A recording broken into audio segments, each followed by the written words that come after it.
you feel? We're never alone when Allah sings. Hush little baby, breathing so calm.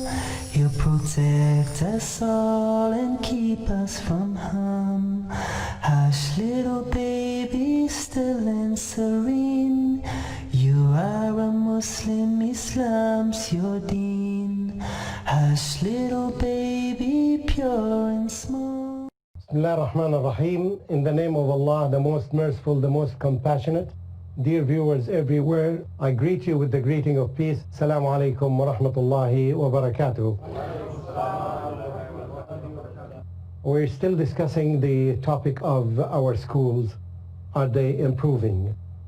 We talked about different issues. We talked about the vision and the mission. We talked about student-centered classrooms. We talked about the characteristics and qualities of good teaching. And today we are going to shift to another topic, which is about curriculum. All of us heard the word curriculum, but I think that it has different meanings for most of us. And today, at least, we need to communicate well, so at least we should agree on what is curriculum. And I'd like to get from you, how do you define curriculum for me? As a starting point, let's get some answers from you. Is it so challenging? What is curriculum? Curriculum is method of teaching. Method of teaching, okay. So this one thing, can we get any other? Yes, please.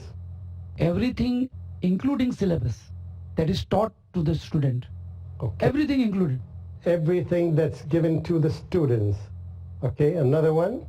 Curriculum, according to me, is syllabus which we are going to teach our children according to their grades or age criteria. Okay, syllabus is, curriculum is the syllabus. So now we are defining something by something harder. Okay, what else? It's a framework, basically. It's a framework in which... A framework. Yes. How do you see it? Is it some sort of guidelines? Is it what? It's a sort of guideline which a particular school needs to abide to. It has a particular... On that framework, the school designs the syllabus. Okay. The outline of the syllabus. Any In a enrichment? broader perspective. Any enrichment for that? Because sometimes when we hear something, we trigger something that was cancelled in our brains and it came to life. What else? Any addition? Okay. Yeah, the definition that's common among people that curriculum is the textbook. And this is a misconception. Yeah, some people think that the textbook that we have is the curriculum. And first we need to correct this concept to understand that the curriculum is much, much more than the textbook. We can say the textbook is the basis of the curriculum. However, does not equal curriculum. It's part of the curriculum. It is the basis of the curriculum, but it is not the curriculum. And the closest definition that I got about curriculum is here. From here, that curriculum is everything that the school provides to students. So, according to this definition, we'd say that the textbook is part of the curriculum. The activities and the tasks that are used is part of the curriculum. The worksheets that's provided by the teacher is part of enriching the curriculum. What else can be? Don't want to dictate on you. Yes, please. Say one thing at a time. Sports is a part of curriculum. Sports and activities can be part of the curriculum, okay. When would it be part of the curriculum? And this applies to everything that I mentioned. When would sports to be part of the curriculum? Is there any condition around that?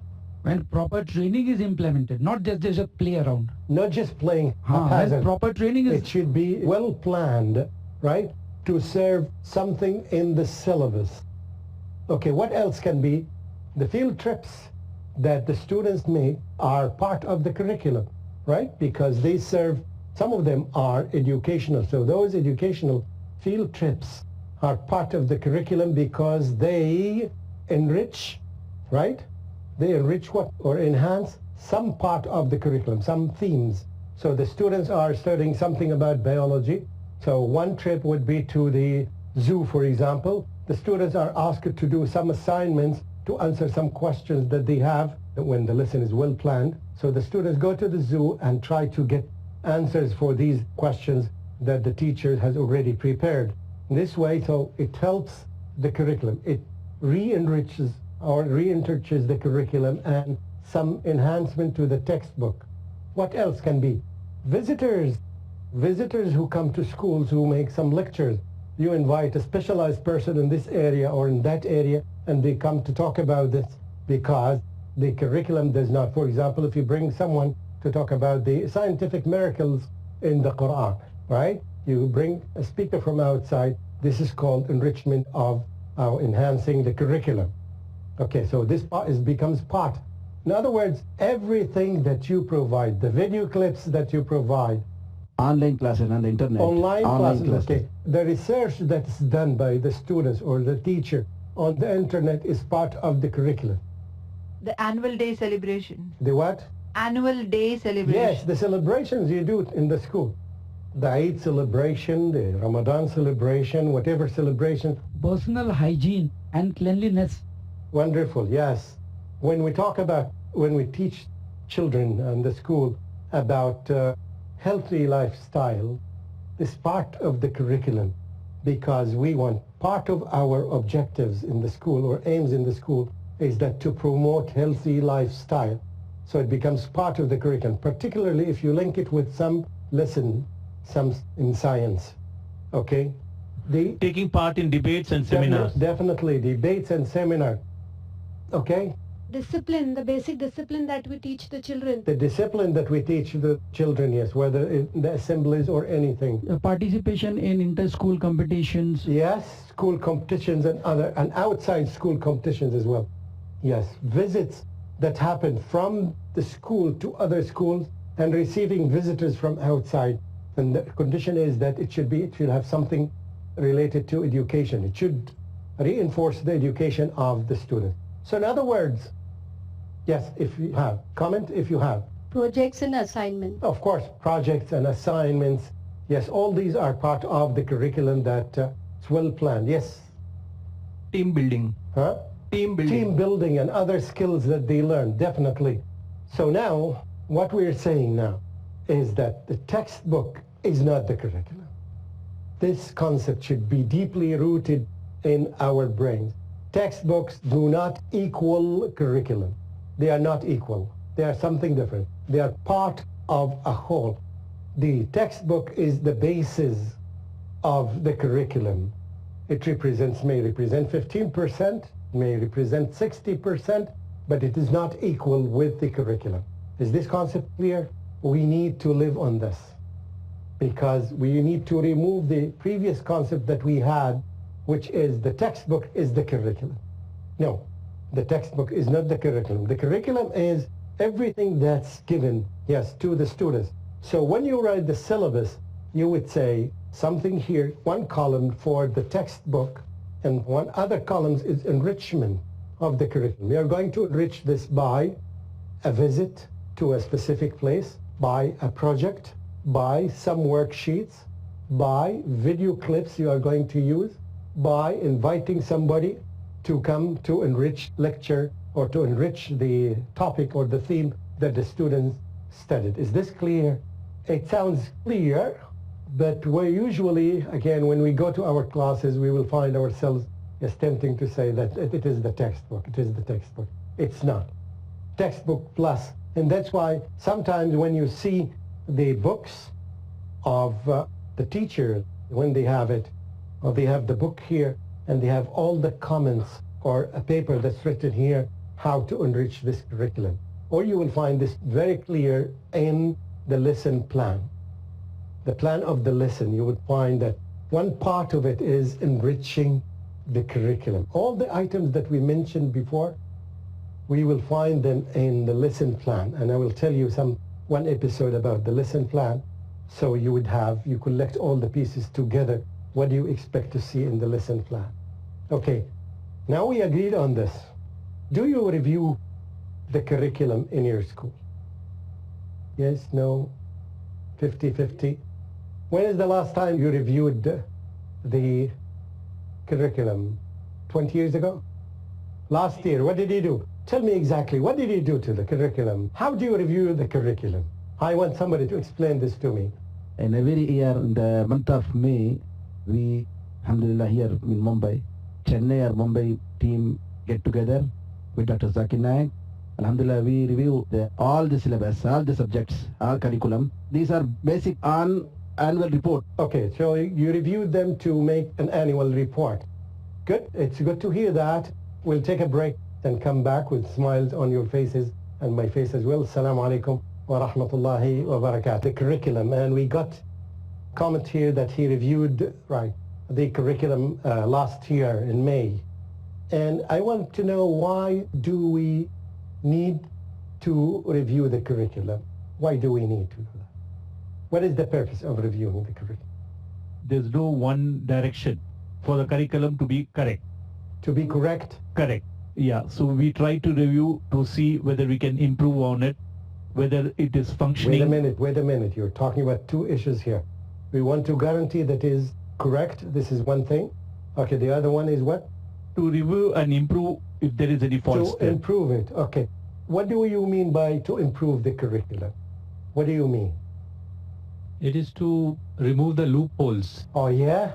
Now we are talking.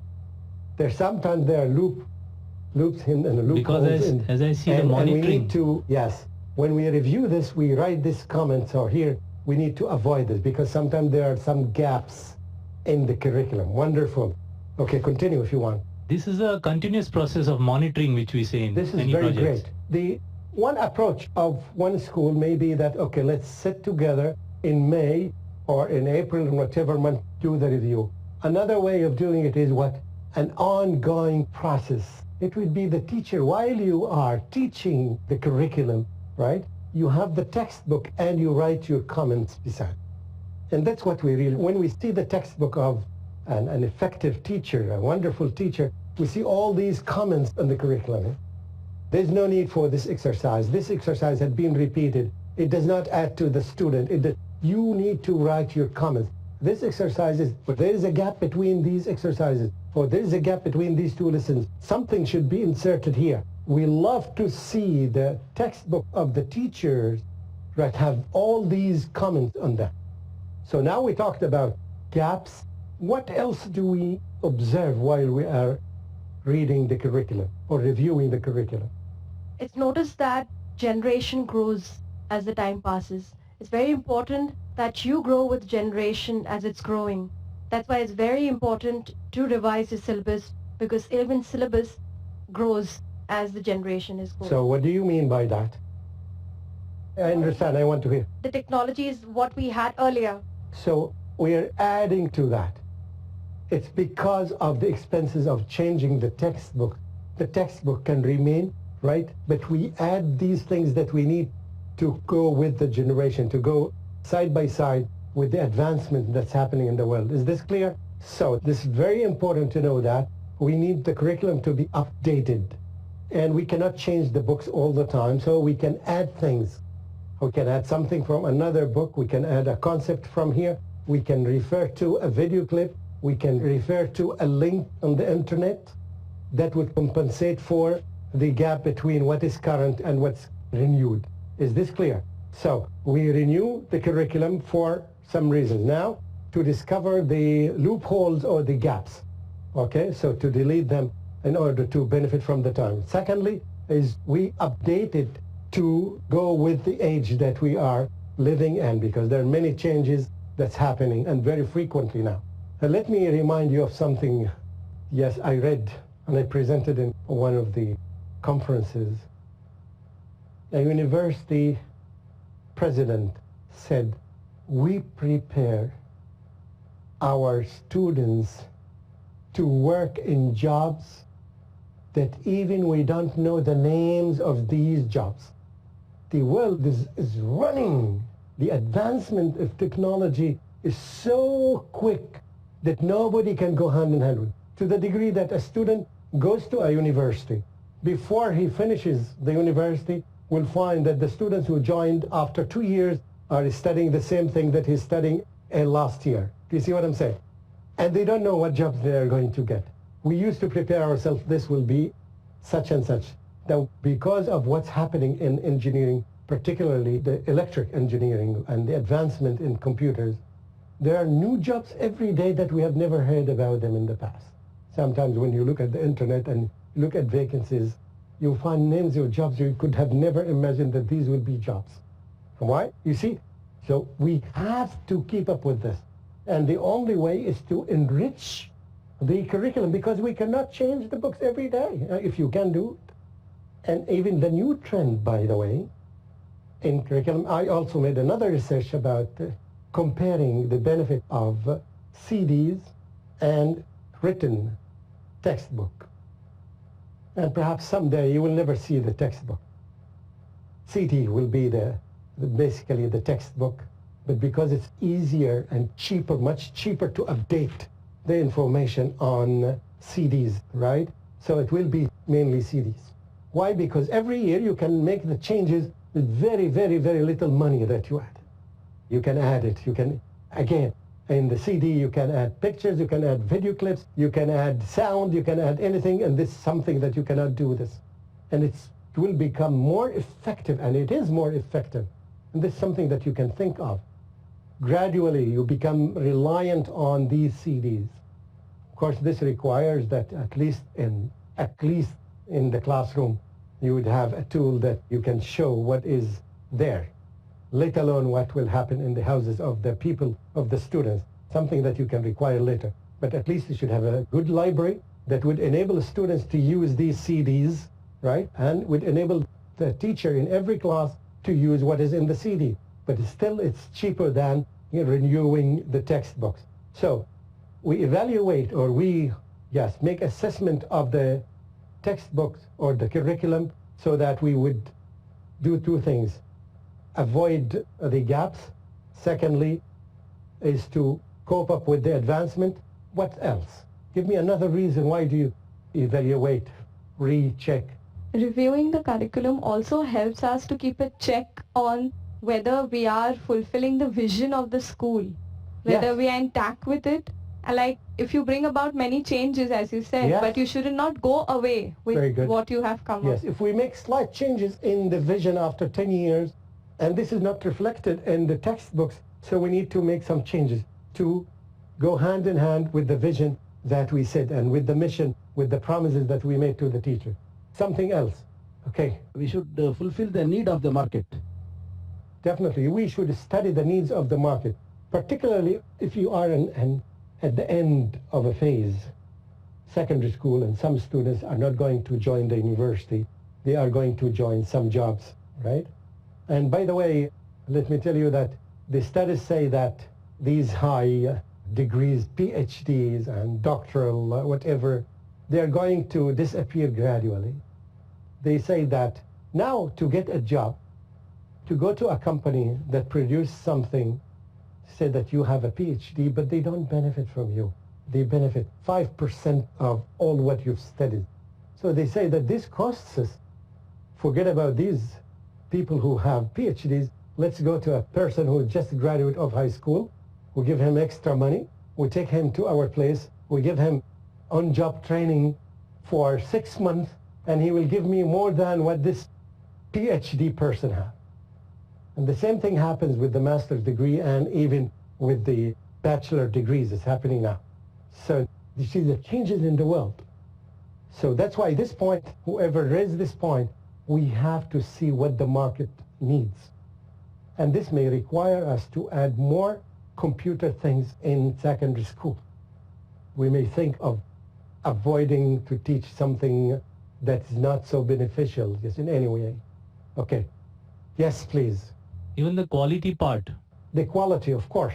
any product you make, whether they are children's, Definitely. their Improve. curriculum, these Definitely. all are your products. Improve the And they quality. need to be a good quality And product. you know that the worst thing that when you do, by the way, when you author a book, is when it goes to a printing shop and it is produced in the market. This is the worst moment for the author. Once this is done, you will find all these emails and telephones and comments and criticism of your book you would say, oh, I wish I wouldn't have produced my book now. I wish I would have got all this.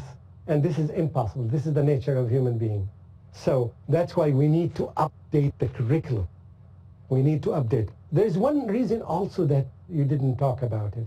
What is it? Why do you want to update, to change, to review the curriculum? Okay, we mentioned 4 of them right now. Yes, there's another thing, to see the balance of the curriculum. Is the curriculum balanced? Does it cover the things that you had in your mind? And that's why one way of doing the review of the curriculum or building the curriculum, we begin with the end and we go down from top to bottom, not vice versa. See, these are our goals, so you go there and work something for those people who are going to graduate from there, and then you come down and then you look at them and see whether there are some gaps or not. Part of the curriculum, is it balanced? Let me give you this example of tafsir. When you look into most of the books of tafsir, right, you would find not all of them, very few of them talk about the scientific miracles. Am I right? Yes. Now, when you are living now you need to teach the students something about this. And this is not available in the books of tafsir. So that's why you need to update the curriculum to make a balance between the ayat of ahkam and the ayat of the themes that you want to cover and the scientific ayat, because this is really needed nowadays more than before, right? So to make the balance, to see now, am I making a right balance? And believe me, you know that the politicians fight each other all the time? Yes. The people who work in curriculum fight each other all the time because it's very difficult. It's a human work. It's very difficult to really to put the balance between something. And when we put is it 2 hours for geography versus 2 hours for tafsir? Okay, let's go back and see the vision doesn't talk about geography. And of course, the teacher of geography, there's a threat on him, right? He's afraid to lose his job, so he will be fighting that I need 3 hours, not just 2 hours. Anyway, so we have to keep the balance. Are we doing a balanced, as we make a balanced diet for the students? Are we making a balanced curriculum to see what's happening in the world now? And this is one of the most difficult tasks. وجزاكم الله خيرا. السلام عليكم ورحمة الله وبركاته. Little baby, pure and small, he created you, he created us all. Hush, little baby, don't you fear, we're never alone when Allah's so near. Hush, little baby, breathing so calm, he'll protect us.